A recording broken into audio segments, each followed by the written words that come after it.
Lunch po tayo. Mais na naman ang aking kanin ngayon. At saka talagang di mawala yung pipino everyday. Once a day lang naman.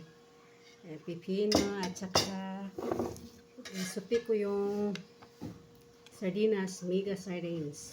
At saka nag-adobo ako ng kangkong. Ayan. Adobo ako ng kangkong.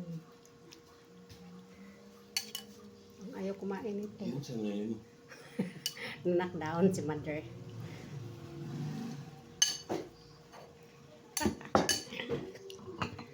Siya coffee. Fitgum siya coffee sa tanghaling tapat. Kasi kaninang umaga pansit-pansitan coffee. Tapos mayang hapon, mag-coffee naman ako. Simula kahapon, twice a day ako magsiyak. Hindi kong kaon mahal ko niya. Pansit-pansitan. May ano pa kung kagabi. Kaon ako ganyan.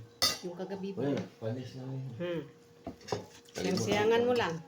Nakalimot ka ako no. Hindi na akong kaon. Kaon ako ganyan.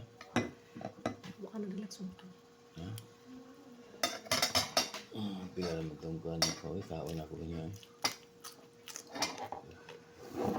Gutom ko ganyan. Mag-upuan ko. Mahal. Gusto nito anak ko ba? Dahil busog man ko. Kapilang ko.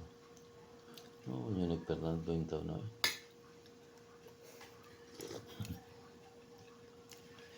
Din ba, lakaw ba na itong laki?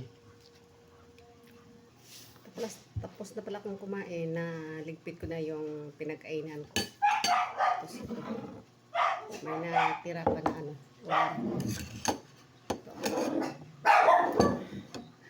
Thank you for watching. Happy lunch. Thank you.